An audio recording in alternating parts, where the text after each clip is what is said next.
no fim do horizonte, no canto mais distante lá, a tua mão está.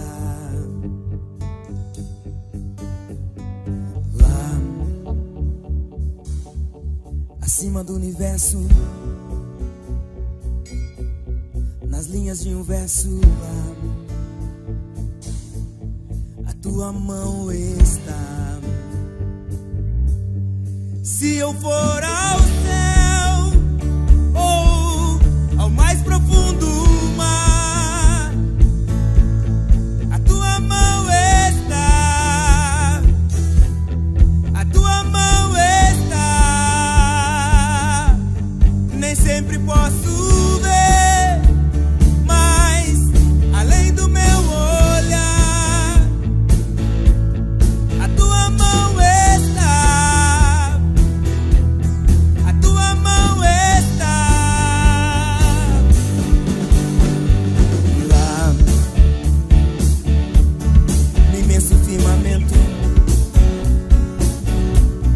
Em todos os momentos lá, a tua mão está. Lá, no coração que chora, no abraço que consola lá, a tua mão está. Se eu for ao céu ou ao mais profundo mar, ali tua mão está, ali tua mão está. Nem sempre posso ver, mas além do meu olhar, a tua mão está. A tua mão está.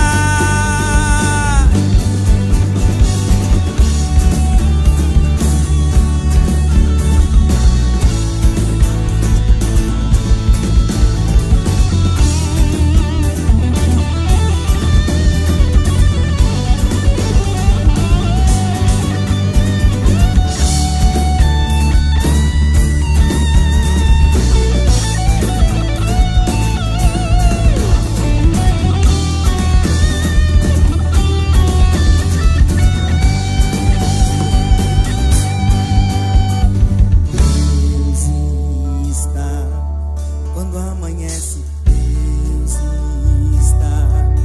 No fim do dia, Deus está. Deus está. Conhece tudo, Deus está. É o que preciso, Ele está. Deus está. É o meu consolo, Deus está. Nossa alegria, Ele está. Se eu for ao céu ou ao mais profundo mar, ali tua mão está.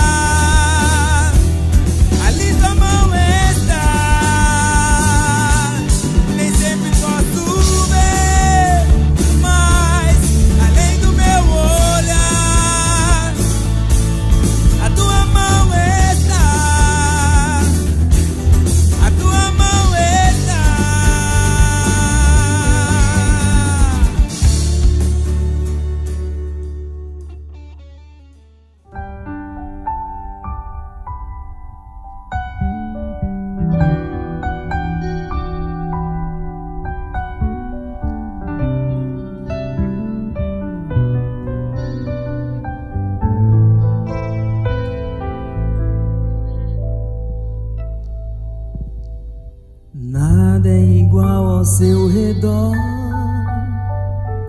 tudo se faz no seu olhar, todo o universo se formou no seu falar. Teologia pra explicar, o Big Bang pra disfarçar.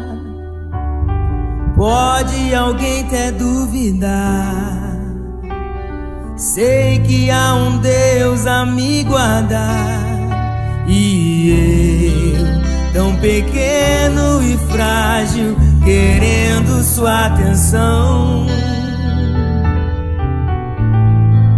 No silêncio encontro resposta certa então. Dono de toda a ciência, sabedoria e poder, ó, dá-me de beber da água da fonte da vida, antes que o ar já houvesse, ele já era Deus, se revelou aos seus. Do crente ao ateu, ninguém explica Deus.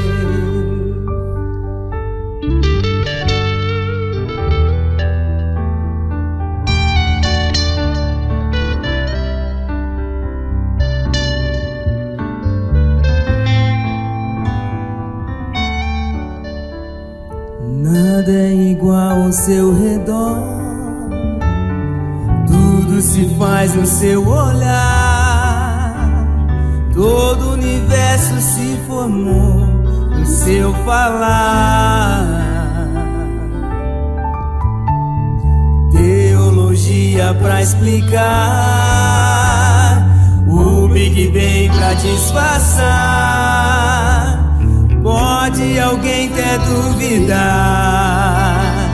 sei que há um Deus a me guardar. E eu, tão pequeno e frágil, querendo sua atenção.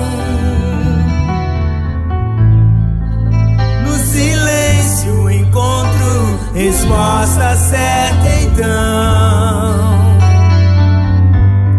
Dono de toda a ciência, sabedoria e poder, ó, dá-me de beber da água da fonte da vida, antes que o ar já houvesse, ele já era Deus, se revelou aos seus.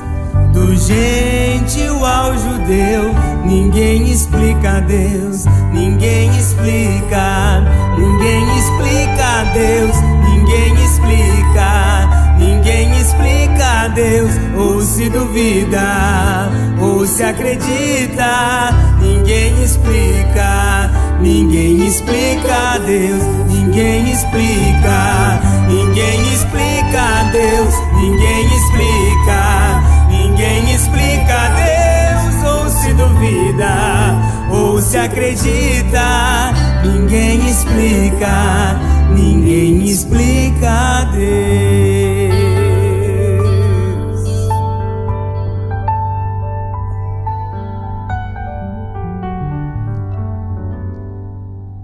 Boa noite, graça e paz. Que domingo abençoado poder estar com você. Mais um domingo, né? E ainda que nós estamos transmitindo aqui do nosso local de culto, nossa congregação, mais um domingo e mais um compartilhar da palavra de Deus. Que Deus fale com a gente, Deus fale com você, que Deus possa acrescentar mais um pouquinho em nossa maturidade de fé, na nossa maturidade espiritual. E só através da sua palavra, só através da meditação e da proclamação do Evangelho é que realmente nossa fé é desenvolvida. A fé vem pelo ouvir e ouvir a palavra de Deus.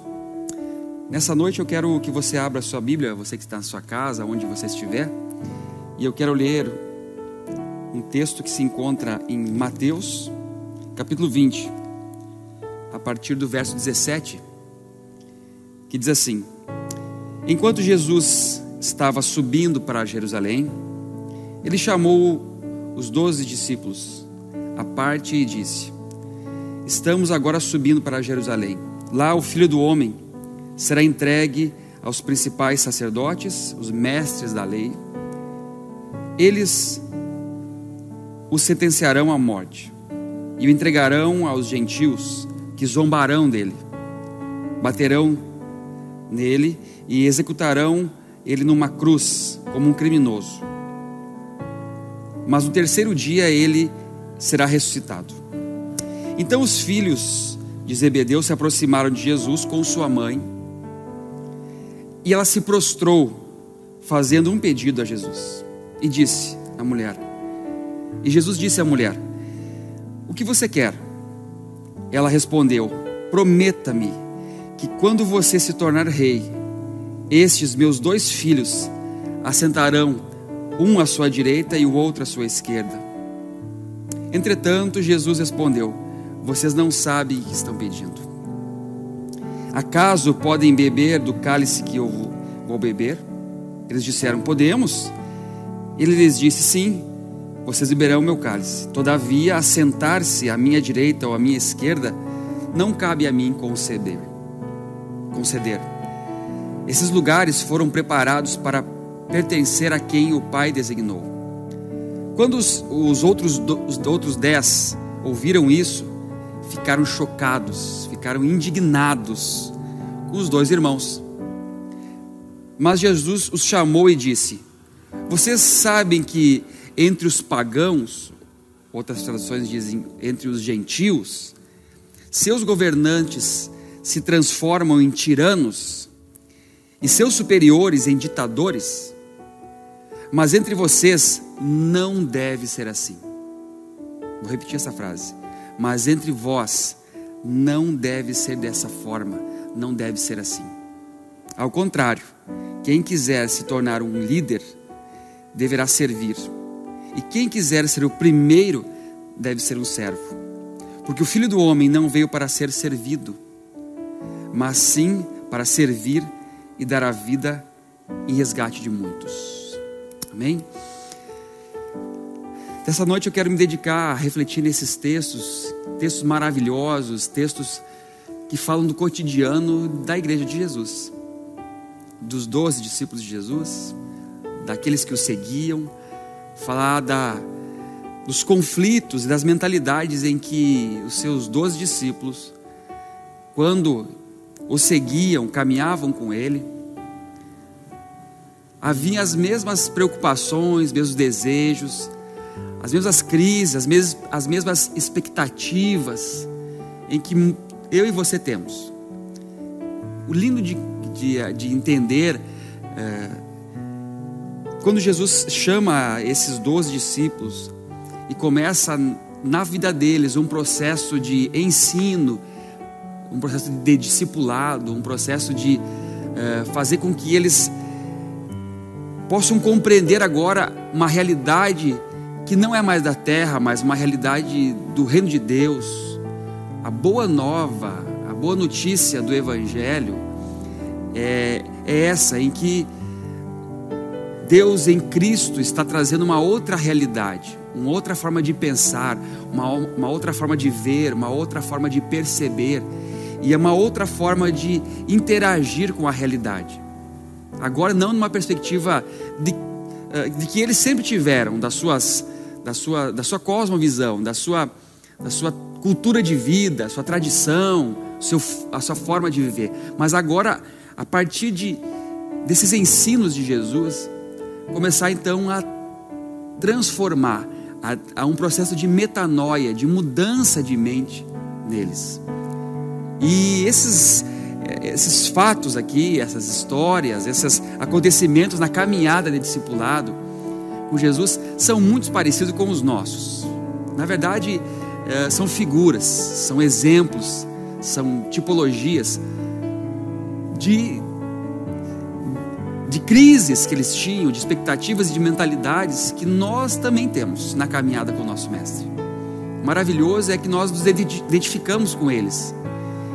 E o maravilhoso é que eu creio que realmente as palavras de Jesus para com eles, o ensino e o confronto dessas mentalidades que Jesus trazia naqueles tempos, é para nós hoje. Se cabe a nós hoje, assim como discípulos que andavam com ele, os seus 12, assim nós como discípulos, como alunos, como servos, como aqueles que estão caminhando no caminho que Deus nos propõe a caminhar, estamos em processos de transformação, de metanoia, de mudança de mente, todos os dias, e de reaprender agora a partir de uma perspectiva do reino de Deus. Por isso que muitos acontecimentos ocorreram, e eu me detenho nesse hoje, para a gente pensar algumas coisas a respeito de como realmente nossas expectativas estão referente a aquilo que Jesus pode nos proporcionar, ou a posição que Ele pode nos levar, quer nos levar, em detrimento das nossas expectativas. Porque muitos de nós ainda, e eu me incluo nisso, estamos, como eu falei, em processo de entender realmente a mentalidade de Deus, a mente de Cristo, e os desejos e a vontade que Ele tem para a gente viver. Isso entra em choque com, às vezes, os meus desejos, as minhas necessidades, as minhas expectativas, aquilo que eu, como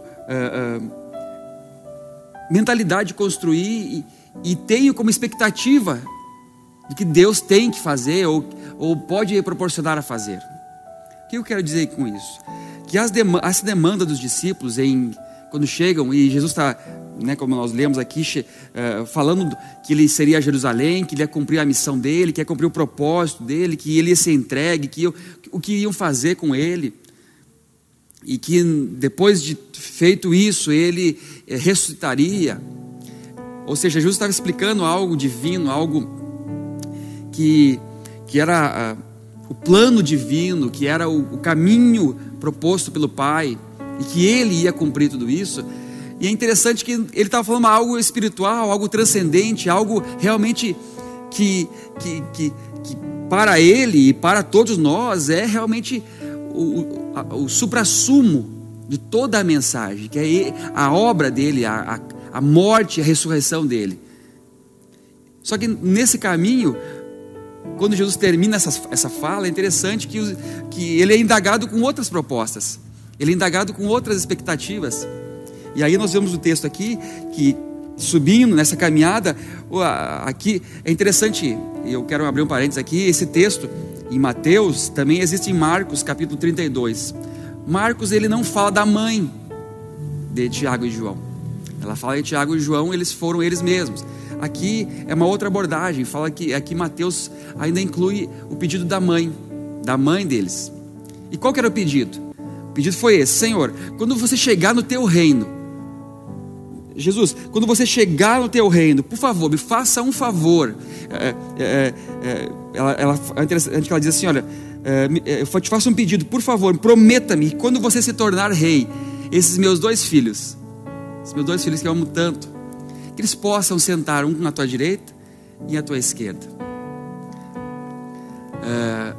Creio que todos entendem essa linguagem e entendem que são posições de poder, de autoridade, são posições de liderança, são posições de influência.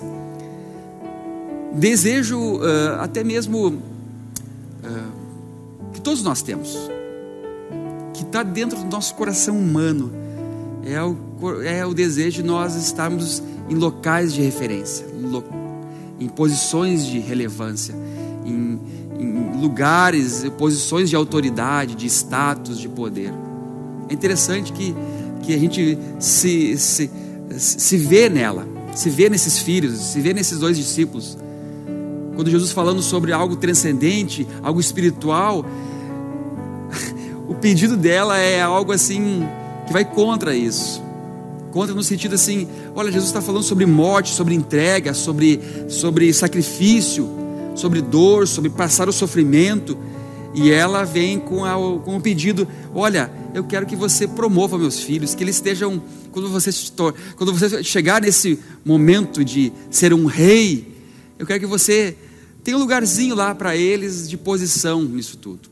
Jesus pega então e confronta, vocês estão entendendo o que vocês estão pedindo?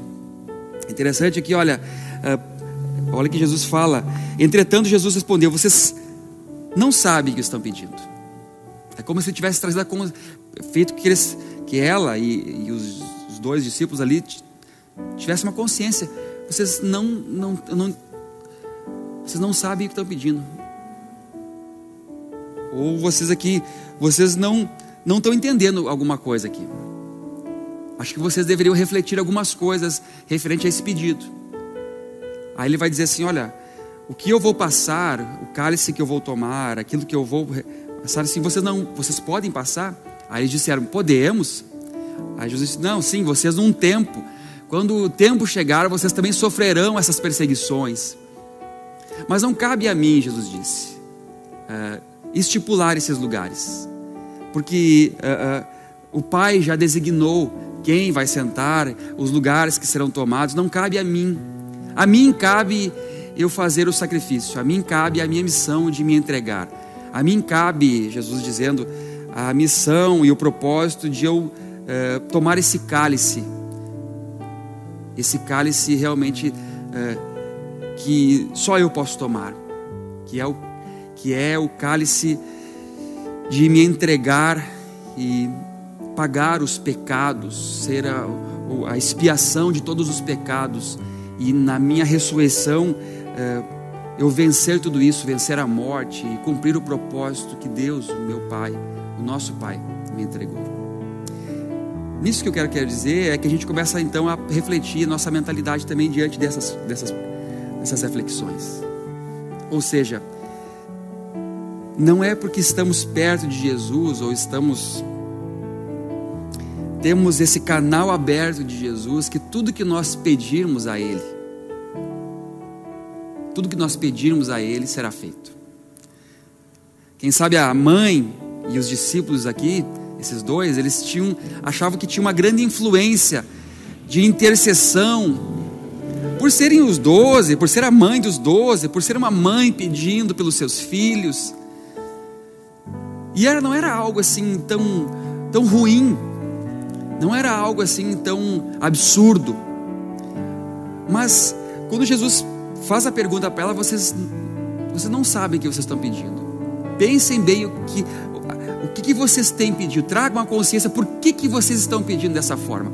Aí Jesus, no versículo 24, ele vê que isso causa entre os outros discípulos uma certa indignação.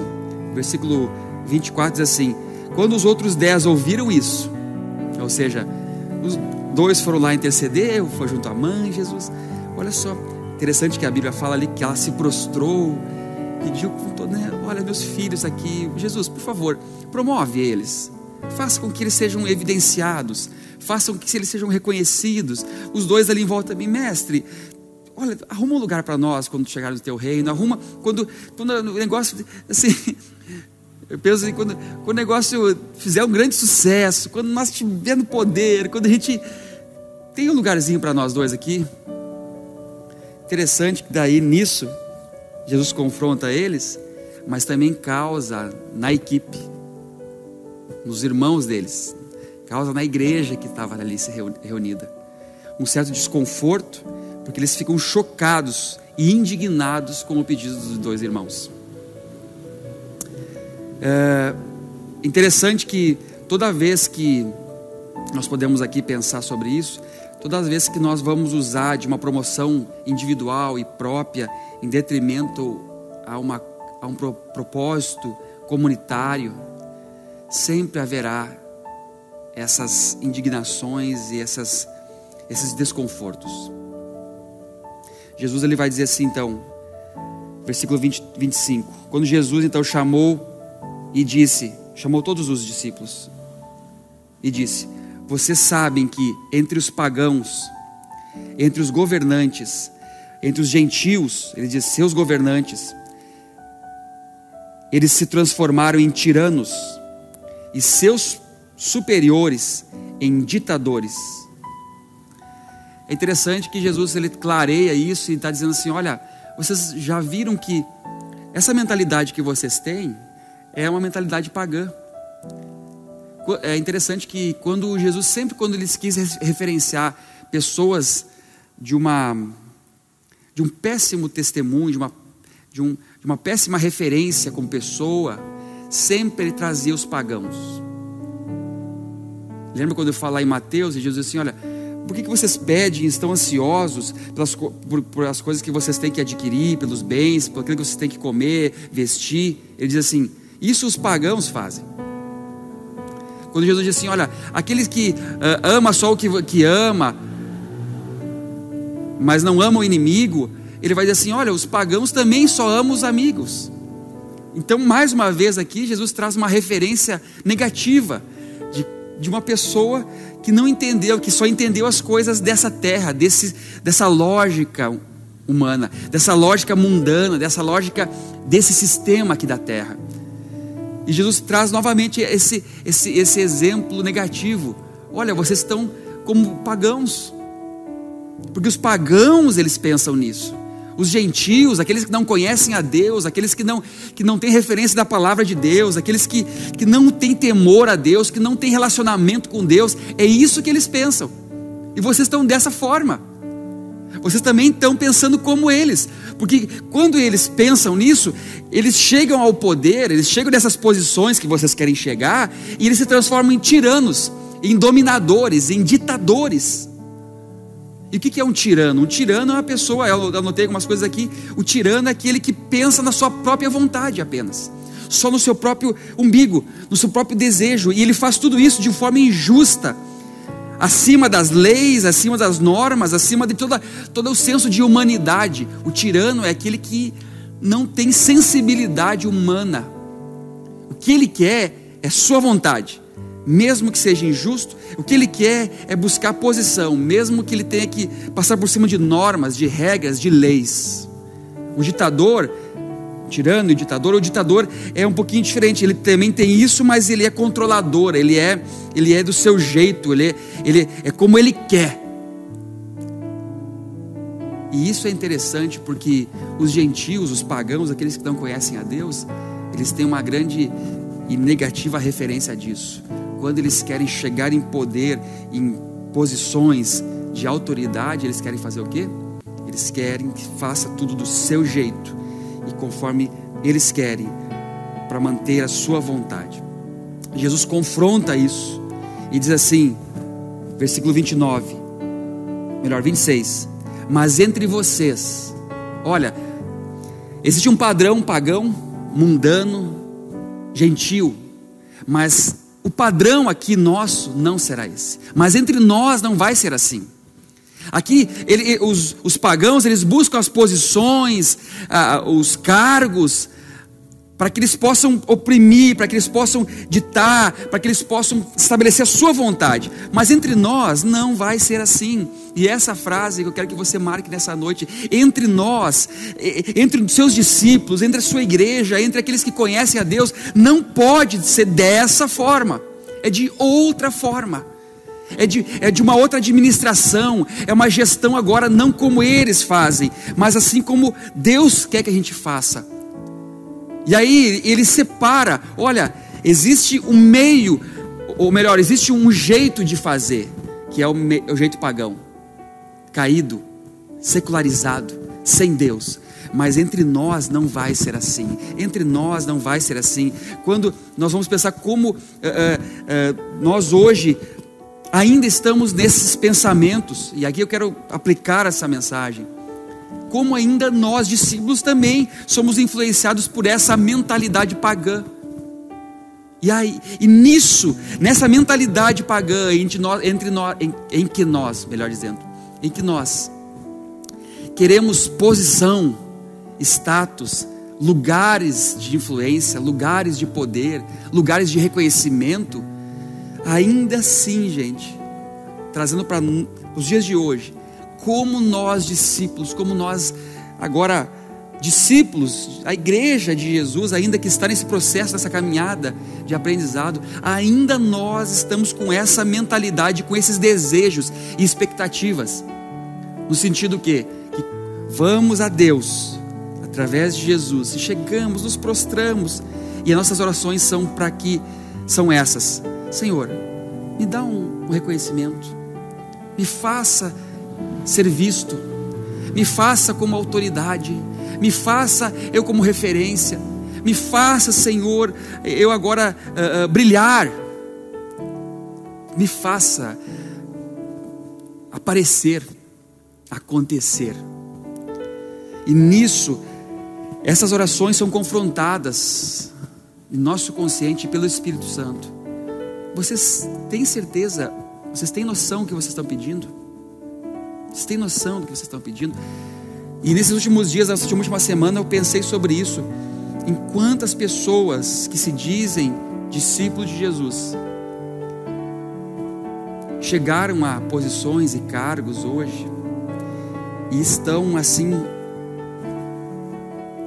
causando um desconforto na igreja, nos irmãos e para a obra de Deus, porque eles sempre quiseram fazer isso pela posição que se tomavam como cargo. Eu quero fazer com muita delicadeza e não como um juiz disso, mas nos últimos dias o que me chocou e me entristeceu o coração tremendamente foi os escândalos de líderes religiosos sendo presos, semana passada agora, sendo presos por desvios políticos, por lavagem de dinheiro, por tráfico de influências, por desvios públicos. Aqueles que buscaram tanto essa posição de autoridade, tanto foram para esses lugares de autoridade, de referência, e infelizmente não entenderam o reino de Deus, não entenderam que o reino de Deus é feito de servos, e eles se tornaram como ditadores, como tiranos, ao ponto de sujarem as suas mãos e o nome de Deus ser envergonhado.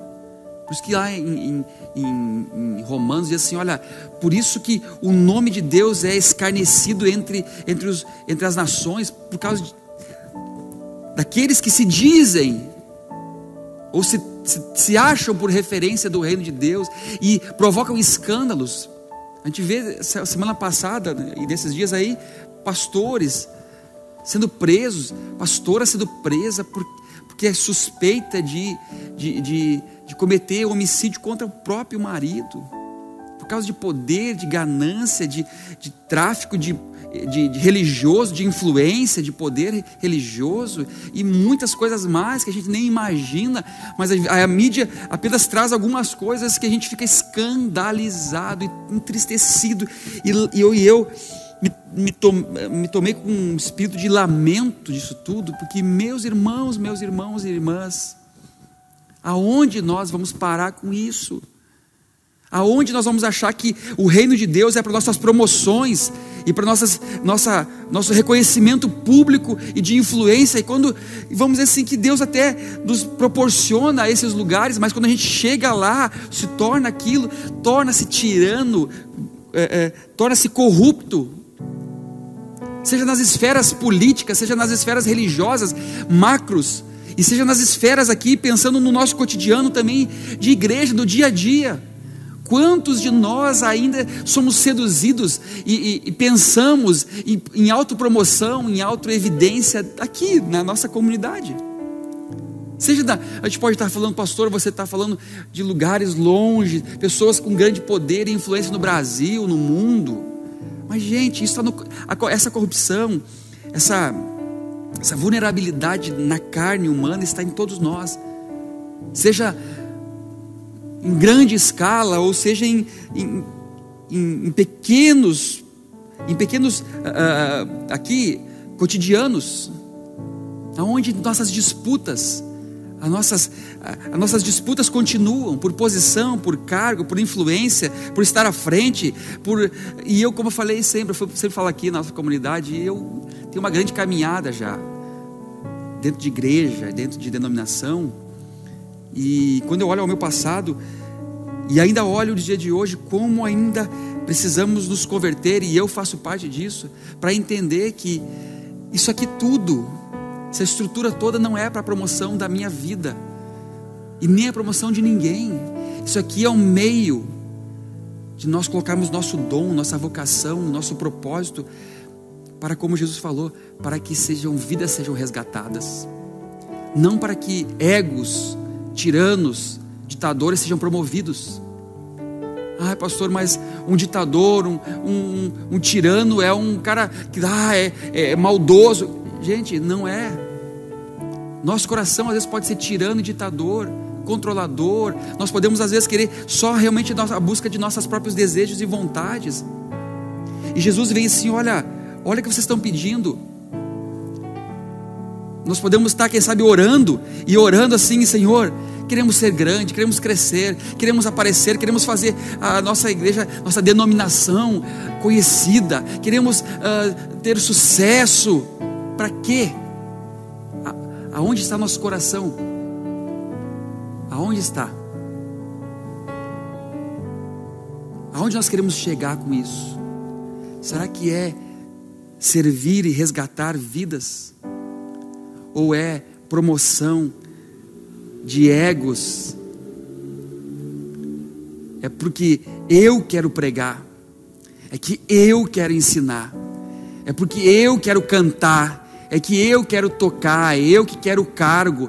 Gente, essas disputas continuam desde os 12 discípulos de Jesus até os dias de hoje. As disputas por cargos, por promoção, por aparência, porque é porque eu que tenho que aparecer, é eu que, o pastor não me escolheu, o pastor Sandro não me reconheceu, no louvor eu não sou reconhecido, na porta, no cargo, no título. Aonde a gente quer chegar com isso tudo, gente? Me pega a pensar, porque aqueles que eu posso até dizer assim, não, lá na política os caras estão ganhando dinheiro, lá na política os caras estão assim, disputando cargos políticos, é muita influência, lá eles são corruptos mesmo, a política é muito corrupta, lá mesmo não tem, mas gente, irmãos queridos, mas aqui no micro, no pouco, as disputas são as mesmas. Aqui, quem sabe, a gente não ganha dinheiro, a gente não ganha uma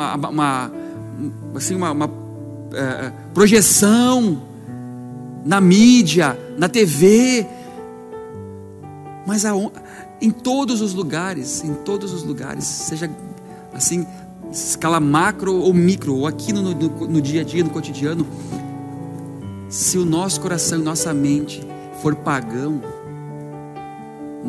a lógica vai ser a mesma. Quem sabe lá aqui nós ganhamos dinheiro, fortunas, nós nos corrompemos por milhões, por títulos, por cargos, mas aqui nós nos corrompemos e nossas expectativas estão em apenas subir nesse palco, em apenas ter um título antes do nome, apenas coisinhas pequenas que nós achamos assim, não, Deus, eu quero que o Senhor faça isso por mim, quero que o Senhor me honre, porque eu mereço, porque isso que eu desejo. Jesus disse assim, olha, você sabe o que vocês estão pedindo? Prestem atenção no que vocês estão pedindo e querendo, porque entre nós, aqui não deve ser assim. Aqui o maior líder, o melhor líder é aquele que serve, aquele que quer ser o primeiro, tem que servir, tem que ser o último. E quando eu penso nisso, gente, eu sou confrontado por isso. Eu sou confrontado, eu oro, e quando eu estudo essas palavras, meu coração é alvo desses confrontos do meu Senhor e do meu discipulador, do meu mestre Jesus. Jonatas, o que você quer estar aí na frente da câmera? O que você quer aqui, estar com essas estruturas aqui em volta? O que você quer? Aonde você quer chegar com isso? Você quer dominar o quê? Você quer chegar aonde com isso? Quando você pega o microfone, A quem você está servindo? A você mesmo? Ou a Deus? Ou às pessoas? A quem você está servindo? Por isso que é interessante, e eu quero terminar lendo esse texto, essa questão, que quando o Tiago reflete sobre isso, capítulo 4 de Tiago, ele diz assim: o que causa tantas disputas e lutas entre vocês? Não são os desejos guerreando em seu interior? Ou seja, dentro de nós. Qual que é as disputas? Eu estou aqui com o pastor Sandro. Qual que é as disputas que eu tenho com o Sandro? Entre nós aqui. As disputas são algo que está dentro de mim. Então, a minha guerra dentro de mim está guerreando com ele. E olha só, vocês desejam coisas que não têm, matam, invejam, mas não conseguem obtê-las. Então vocês lutam e disputam entre vocês. E o motivo pelo qual vocês não têm é que não oram. Ou quando vocês oram, não recebem, por orarem com uma motivação errada. Qual que é a motivação? A pretensão de saciar seus próprios desejos, os seus próprios interesses. As disputas entre nós estão porque nós queremos nossos próprios interesses. A luta está dentro de nós, mas quando ela vai para a relação, essas disputas, elas são rixas, brigas, invejas, discussões, atritos. Por quê? Por quê, meu irmão? Por quê? Porque eu quero a busca dos meus próprios interesses. Aí eu vou orar: Senhor, oro, me prostro diante de Jesus, choro: Senhor, faça a minha vontade, me coloca nisso, me coloca naquilo. Aí Jesus, você sabe por que você está pedindo isso? Você sabe por que você quer esse lugar que você deseja? Aí você começa a pensar: por que eu quero esse lugar? Aí é o momento que o Espírito Santo fala com a gente e diz assim: Jonatas, para que você quer esse cargo? Para que você quer essa posição? Para que você quer ser visto? E por que você disputa com os seus irmãos em detrimento? Aqui vai chegar primeiro, aqui vai ter o melhor lugar, aqui vai ser mais reconhecido. E aí nós vamos dizer, Tiago diz aqui: olha, o motivo pelo qual vocês não conseguem é porque vocês não oram. Ah, então o que falta é a oração. Sim, é a oração. Porque a oração vai nos colocar diante de Deus. E aí quando a gente for orar sobre isso, o Senhor vai poder falar com a gente. E vai dizer: olha, eu não vou ouvir isso que você está falando. E sabe por que eu não vou atender? Eu vou ouvir isso que você está ouvindo, mas sabe por que eu não vou atender isso? Porque a pretensão que você está vindo orar agora é para buscar seus próprios interesses. É aquilo que você deseja, que você quer. O que me consola e que me confronta é essa frase de Jesus: entre nós não deve ser assim. Entre mim, aqui o pastor Sandro, não deve ser assim.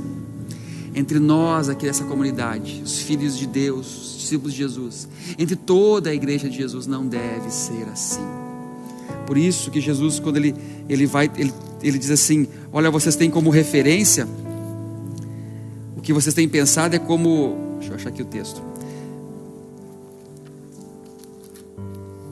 Ele diz assim: mas entre vós não deve ser dessa forma. Ao contrário, quem quiser se tornar um líder, quem quiser ter posição de líder, ele deve servir. E quem quiser ser o primeiro deve ser um servo. Porque eu mesmo não vim para ser servido, mas vim para servir, disse Jesus, e dar a vida para resgate de muitos. É esse o nosso propósito. É a cura desse escândalo, dessa disputa. É quando nós entendemos em Deus que nós viemos para resgatar vidas, que após resgatado, agora curados, transformados e salvos, nós somos instrumentos de resgate. E como isso será feito? Quando nós nos tornarmos servos uns dos outros. É quando eu ter assim: eu estou aqui para ouvir, para aprender com você, para não disputar contigo, mas para te servir, para te ajudar, para me poder te salvar também e você me salvar.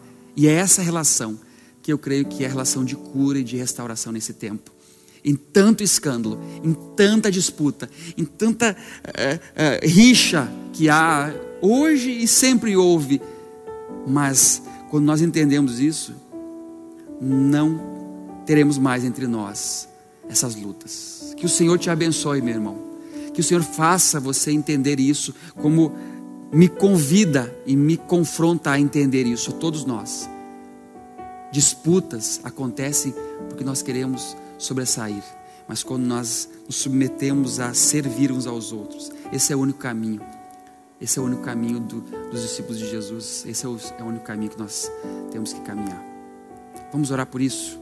Senhor, que o Senhor nos faça entender profundamente essa palavra e esse confronto, e que entre nós não seja como os pagãos, que possamos viver aquilo que o Senhor tem para conosco e cumprir, Senhor, e corrigir essas mentalidades pagãs em nós. Possamos realmente nos colocar como servos uns dos outros, e assim podermos resgatar a muitos através desse serviço, desse amor, dessa entrega, desse sacrifício, tendo o Senhor como realmente a referência de um líder servidor. Em nome de Jesus nós oramos por Jesus. Amém. Amém. Graça e paz, meu irmão. Que Deus te abençoe. Seja um líder servidor. Amém. You didn't want heaven without us. So Jesus,